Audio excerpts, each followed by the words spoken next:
Breast feeding में सबसे ज़्यादा ज़रूरी होता है एक अच्छा लैच होना, और लैच के लिए सबसे पहली चीज़ जो आती है वो है माँ और बच्चे की पोजीशन। तो इस वीडियो में हम बात करेंगे मुख्तलिफ ब्रेस्ट फीडिंग पोजीशंस की, कौन सी ब्रेस्ट फीडिंग पोजीशन किसके लिए बेहतर है, उसके क्या फ़ायदे हैं और आप किस तरह इजीली उस पोजीशन में अपने आप को एडजस्ट कर सकती हैं। इसके लिए हमारी हेल्प करेगी ये बेबी डॉल। बहुत छोटी है but I hope I can give you an idea. तो हम शुरू करते हैं क्रॉस क्रेडल पोजीशन से। पर्सनली क्रॉस क्रेडल पोजीशन मेरी फेवरेट है। ये पोजीशन शुरू के दिनों में ब्रेस्ट फीडिंग में अपना लैच एस्टैब्लिश करने के लिए बेहतरीन है। न्यूबॉर्न बेबीज के लिए या प्रीमेच्योर बेबीज के लिए या वो बेबीज जो लैच से स्ट्रगल करते हैं किसी दूसरी ब्रेस्ट फीडिंग पोजीशन में, वो इस पोजीशन में बहुत आसानी से लैच कर जाते हैं। इसलिए क्योंकि ये पोजीशन आपको ना सिर्फ बेबी पे बल्कि अपनी ब्रेस्ट पे और अपनी पोजीशन पे भी ज्यादा कंट्रोल देती है। जब कंट्रोल ज्यादा होगा तो आप चीजें अपने अकॉर्डिंगली एडजस्ट कर सकती हैं। क्रॉस क्रेडल पोजीशन में क्या होता है कि जिस साइड से आपने बच्चे को फीड करना है, फॉर एग्जाम्पल लेफ्ट साइड से इन दिस केस, तो आप अपने ऑपोजिट हैंड से, जो कि मेरा राइट हैंड होगा, उससे बच्चे को सपोर्ट करते हैं। सपोर्ट इस तरह करना है कि आपका अंगूठा जो है वो बच्चे के कान पे और आपकी इंडेक्स फिंगर बच्चे के दूसरे कान पे, इस तरह कि आप बच्चे की गर्दन को सपोर्ट कर रहे हैं। आपका हाथ जो है वो बच्चे की गर्दन पे है और बाजू जो है वो उसकी कमर से होता हुआ इस तरह कि उसके पाँव बिल्कुल आपके कोहनी में जाके रेस्ट करेंगे। अब ये बच्चे की पोजीशन तो एस्टैब्लिश होगी। अब जो आपका लेफ्ट हैंड है वो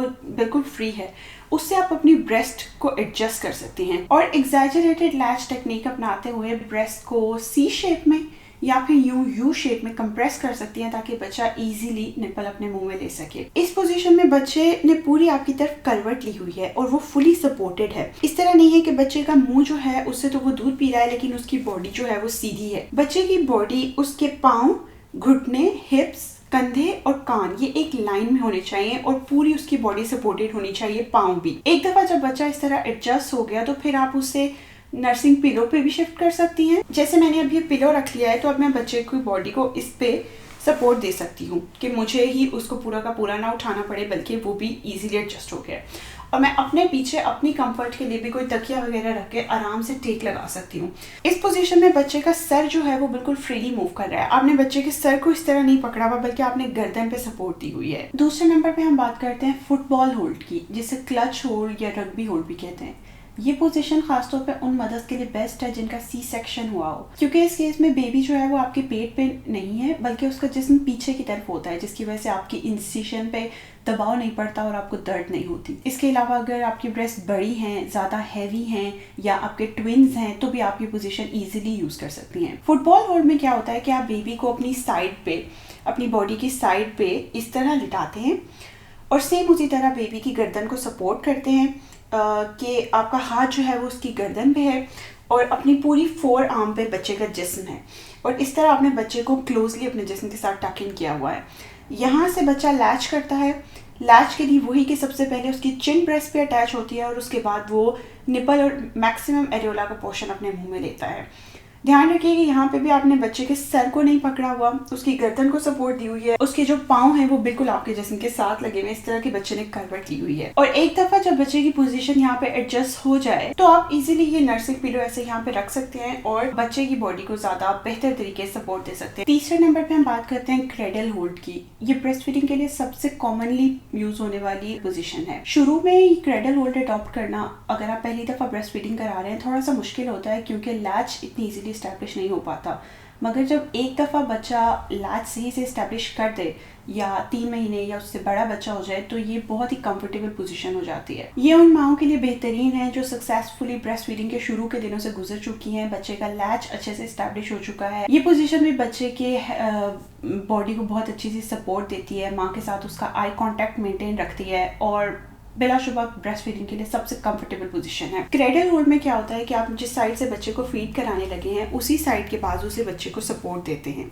बिल्कुल इस तरह। जो आपकी कोहनी है वहाँ पे बच्चे की गर्दन और सर का निचला हिस्सा वहाँ पे बच्चे का टिका हो। उसके बाद उसी तरह बच्चे की बॉडी पूरी एक लाइन में हो, इस तरह ना हो कि वो सिर्फ मुंह मोड़ कर दूध पी रहा हो और उसका जिस्म जो है वो सीधा हो। इससे लैच सही स्टैब्लिश नहीं हो पाता।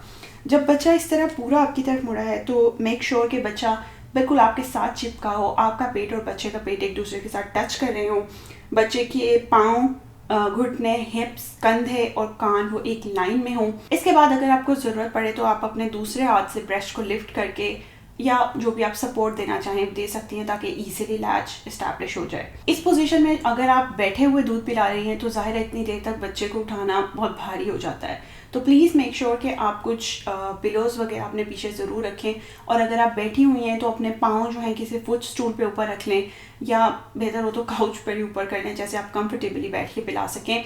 चौथे नंबर पे हम बात करते हैं साइड लाइन की। ये पोजीशन खास तौर पे रात को दूध पिलाने के लिए बहुत ज़्यादा हेल्पफुल है। आपको उठ के बैठना नहीं पड़ता बार बार, बल्कि आप लेटे लेटे ही आराम से दूध पिला सकते हैं। इसके अलावा अगर आपका सिजेरियन हुआ है या वेजिनल डिलीवरी में भी किसी वजह से आपके पेरिनियल पेन है, टीयरिंग है, स्टिचेस हैं, बैठने में मसला हो रहा है, तो इस पोजीशन में आप लेट के आराम से दूध पिला सकती हैं। इसमें क्या होता है, जैसा कि आप पिक्चर में देख सकते हैं, आप करवट लेके इस तरह लेटी हैं कि आपके घुटने जो हैं वो थोड़े से बेंट हैं और आपका सर तकिए पे है। बच्चा आपके बिल्कुल करीब साथ लेटा है, बच्चे का जिस्म बिल्कुल आपके जिस्म के साथ टच कर रहा है। बच्चा इस पोजीशन में लेटा हो कि उसकी नाक जो है वो बिल्कुल निपल के लेवल पे है, और उसका जिस्म जितना मैक्सिमम आपके साथ क्लोज हो सकता है क्लोज है, कि वो बिल्कुल टक्ड इन है। उसके बाद लैच करने के लिए कि या तो आप अपना दूसरी साइड का बाजू यूज़ कर सकती हैं जिस साइड से फीड नहीं करा रही, या फिर अपने आप को थोड़ा सा टेम्परेरी ऊपर कर सकती हैं, थोड़ा सा ऊपर झुक के। एक दफ़ा बच्चा लैच कर लिया तो उसके बाद आप लेट जाएं। इस पोजीशन में पर्सनली मैं अपनी बात करूं तो जब तक मेरा बेटा 3-4 महीने का नहीं हुआ था, मेरे लिए न्यू बॉर्न को फीड कराना बहुत मुश्किल था, क्योंकि उस टाइम पे वो रोल ओवर खुद से नहीं हो सकता था और मुझे उसकी बॉडी उस पोजीशन में पकड़ के अपने साथ लगा के रखना पड़ता था। तो मुझे इसमें इतनी आसानी महसूस नहीं होती थी। लेकिन एक दफ़ा जब वो फ्रीली दोनों साइड्स पे रोल करने लग गया, तकरीबन 4 महीने की उम्र में, तो उसके बाद ये बहुत इजी हो गया, क्योंकि वो खुद अपनी बॉडी को उस पोजीशन में सपोर्ट कर सकता था, अपना हेड कंट्रोल कर सकता था और खुद ही रोल ओवर हो सकता था। मुझे उसकी बैक को सपोर्ट करने के लिए ज़रूरत नहीं थी। मैं उसको बस क्लोजली अपने साथ लगा लेती और वो उस पोजीशन में स्टेबल रहता। उसके बाद से लेके तकरीबन 18 महीने का होने तक this was the most comfortable position, और ना सिर्फ रात को बल्कि दिन में भी अक्सर मैं उसको साइड लाइन में फीड कराती थी, because it was so easy. इस पोजीशन में मज़ीद कंफर्टेबल होने के लिए आप अपने घुटनों के दरमियान तकिया रख सकते हैं, बच्चे के पीछे तकिया रख सकते हैं ताकि वो उसी पोजीशन में सपोर्टेड रहे, या कोई रोल्ड ब्लैंकेट या कंफर्टर वगैरह रख सकते हैं ताकि वो पीछे ना जाए। अपनी बैक पे तकिया रख सकते हैं। इस तरह के दोनों मैक्सिमम तौर पे कंफर्टेबल रहें और सही से ब्रेस्ट फीड कर पाएँ। इस पोजीशन में भी लैच के रूल्स वही हैं कि बच्चा जो है वो बिल्कुल आपके क्लोजली साथ लगा हो, उसकी पूरी जिस्म एक लाइन में हो। ऐसा कभी भी नहीं होना चाहिए कि बच्चा सिर्फ गर्दन मोड़ के दूध पी रहा है और उसकी बाकी बॉडी जो है वो सीधी है। 5वें नंबर पे हम बात करते हैं लेड बैक ब्रेस्ट फीडिंग की, जिससे हम बायोलॉजिकल नर्चरिंग भी कहते हैं। बच्चा पैदा होने के शुरू के घंटों में जब हम स्किन टू स्किन पे बहुत फोकस करते हैं, उसमें ये पोजीशन बहुत हेल्पफुल होती है कि माँ जो है वो पीछे टेक लगाकर लेटी है और बच्चा जो है वो माँ के ऊपर इस तरह है। इससे ये होता है कि बच्चे के जो नेचुरल रिफ्लेक्स हैं, जिसे हम स्टेपिंग रिफ्लेक्स या रूटिंग रिफ्लेक्स कहते हैं, जिनकी डिटेल हम फिर किसी वीडियो में करेंगे, उनको इस्तेमाल करते हुए बच्चा खुद ब्रेस्ट की स्मेल महसूस करके उसकी तरफ मूव करता है और नेचुरली जाके लैच करता है जब माँ इस पोजीशन में लेटी हो। इसके अलावा laid back breast feeding position उन माओं के लिए भी बहुत हेल्पफुल है जिनकी मिल्क सप्लाई ज़्यादा हो, ओवर सप्लाई का इशू हो, लेट डाउन बहुत ज़्यादा हो रहा हो। जब दूध के कतरे इतने ज़्यादा गिर रहे हैं तो एक न्यू बॉर्न बच्चे के लिए एकदम बहुत मुश्किल है कि वो मिल्क फ्लो को रेगुलेट कर सके। जब आप इस तरह पीछे होकर बैठेंगे और फिर बच्चा आके फीड करेगा तो ग्रेविटी का इन्फ्लुएंस काफ़ी कम हो जाएगा और बच्चा इजीली मिल्क फ्लो जो है वो मेंटेन करते हुए इस लैच एस्टैब्लिश कर पाएगा। सिमिलरली अगर सिजेरियन हुआ है और आप फुटबॉल होल्ड के अलावा कोई और पोजीशन ट्राई करना चाहती हैं तो this can be very helpful कि आप पीछे टेक लगा के बैठी हैं और बच्चा जो है वो इस तरह आ रहा है कि आपके पेट पे जो है उसका प्रेशर नहीं पड़ रहा। अब इस पोजीशन में क्या होता है कि आप थोड़े से एंगल पे पीछे टेक लगाएं, जिस तरह आपने देखा होगा हॉस्पिटल के बेड्स होते हैं कि उनको थोड़ा सा ऊपर कर लेते हैं, या अगर सिंपल फ्लैट बेड है तो 2-3 तकिए रख के सपोर्ट बने। बिल्कुल सीधे इस तरह ना बैठें बल्कि पीछे एक एंगल पे बैठें। उसके बाद बच्चे को अपने ऊपर इस तरह लगाएं। ध्यान रखें कि बच्चे का लेवल इतना होना चाहिए कि आप नीचे देखें तो आपको उसका सर और आंखें इजीली नजर आ सकें। फिर बच्चा जो है वो या तो आपके बिल्कुल पेट पर हो सीधा इस तरह, या अगर चाहें तो इसको थोड़ा साइड पे भी कर सकते हैं, जस्ट लाइक फुटबॉल होल्ड यहाँ पे सपोर्ट किए हुए, और उसके बाद लैच एस्टैब्लिश हो। मेक श्योर कि आप इस पोजीशन में कंफर्टेबल हों, और अगर आपको ज़रूरत महसूस हो रही है तो यहाँ पे भी ब्रेस्ट फीडिंग पिलो रखें ताकि बच्चे की बॉडी भी उससे सपोर्ट रहे। 6वें नंबर पे हम बात करते हैं कोआला होल्ड ब्रेस्ट फीडिंग की, जिसे अपराइट ब्रेस्ट फीडिंग पोजीशन भी कहते हैं। ये खास तौर पे उन बच्चों के लिए बहुत हेल्पफुल है जिनके रिफ्लक्स इश्यूज हों। बच्चा अगर बार बार दूध निकाल देता है या किसी पोजीशन में कंफर्टेबली दूध नहीं पीता और एकदम दूध पीते पीते दूध निकाल देता है, तो ये पोजीशन ट्राई की जा सकती है। इसके अलावा अगर बच्चे का कोई कान में इन्फेक्शन है तो ये पोजीशन हेल्पफुल होगी। इसके अलावा बड़े बच्चे जो ठीक से बैठना सीख जाते हैं 6 महीने के बाद, या खासतौर पे अगर आप 1 साल तक या उससे बड़े बच्चे को ब्रेस्ट फीड करा रहे हैं, तो this is the second best position for me after side line. बच्चा जो है वो इजीली अपने आप को स्टेबल कर पाता है। आप सीधे ऐसे बैठे हुए हैं और बच्चे को आपने इस तरह अपने साथ लगाया हुआ है। मेरे लिए ये ब्रेस्ट फीडिंग पोजीशन प्लेन में सफ़र करते हुए बहुत हेल्पफुल रही है कि प्लेन की सीट पे ज़ाहिर आपके पास इतनी जगह नहीं होती कि आप बच्चे को, जब बच्चा बड़ा हो जाए तो वो दूसरी सीट पे उसके पाँव जाने लगते हैं, तो उसमें ये पोजीशन बहुत हेल्पफुल है कि आप इस तरह बैठे हुए हैं और बच्चे को बिल्कुल आपने साथ लगाया हुआ है। इस पोजीशन में क्या होता है कि आप बिल्कुल सीधे बैठे हैं और बच्चा जो है वो आपकी थाइस पे बैठा है, एक टांग एक तरफ और दूसरी तरफ। उसके बाद आप इसी तरह, अगर न्यूबॉर्न बच्चा है तो प्लीज़ रिमेंबर कि उसे सपोर्ट की बहुत ज़रूरत होगी, क्योंकि वो अपना हेड भी कंट्रोल नहीं कर पाता और बाकी भी बॉडी अभी इस तरह एडजस्ट नहीं कर पाता, तो आपको उसे फुली सपोर्ट देके उसी तरह गर्दन पे अपना हाथ और फिर लैच इस्टेब्लिश करना है।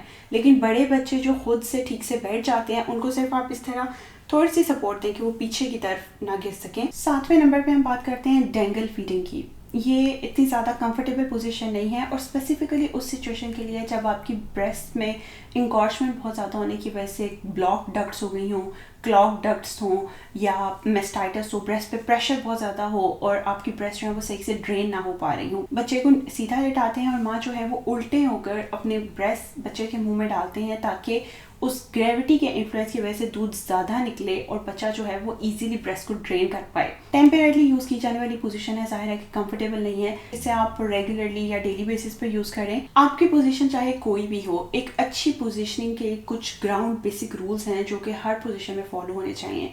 मेक श्योर कि बच्चा जो है वो आपके साथ जितना क्लोज हो सके लगाओ। बच्चे का जिस्म एक लाइन में हो, उससे आपने फुल सपोर्ट दी हो, बिकॉज न्यूबॉर्न्स को बहुत ज़्यादा सपोर्ट की ज़रूरत होती है। बच्चे की नोज जो है वो आपके निपल के लेवल पे हो। अभी तक हमने सारी ब्रेस्ट फीडिंग पोजीशंस की बात की, लेकिन अब इस वीडियो को समराइज करते हुए मैं आपको बिल्कुल 2 मिनट में कुछ कॉमन स्पेसिफिक कंडीशंस में ब्रेस्ट फीडिंग पोजीशंस बता देती हूँ। If you have large breast तो you can easily try side line में आप फुटबॉल होल्ड ट्राई कर सकती हैं। अगर आपका सिजेरियन हुआ है तो best position is football hold या फिर लेट बैक, और अगर आप कंफर्टेबल फील करें तो लेट कर करवट पे लेट के साइड लाइन में भी ब्रेस्ट फीड करा सकती हैं। बच्चे को अगर रिफ्लक्स या गैस का इशू है तो इसके लिए बेहतरीन पोजीशन बच्चे को सीधी पोजीशन में ब्रेस्ट फीड कराना है। एक दफ़ा माँ की पोजीशन एस्टैब्लिश हो जाए तो उसके बाद अगला स्टेप आता है कि बच्चे को लैच कैसे करना है। उसके लिए ये वीडियो ज़रूर देखिए, बिकॉज माँ और बच्चे की पोजीशन का एडजस्ट होना लैच में सिर्फ पहला स्टेप है। उसके बाद हम एक सही लैच एस्टैब्लिश कैसे करते हैं ताकि बच्चा जो है वो आराम से दूध पी सके और माँ को किसी भी किस्म का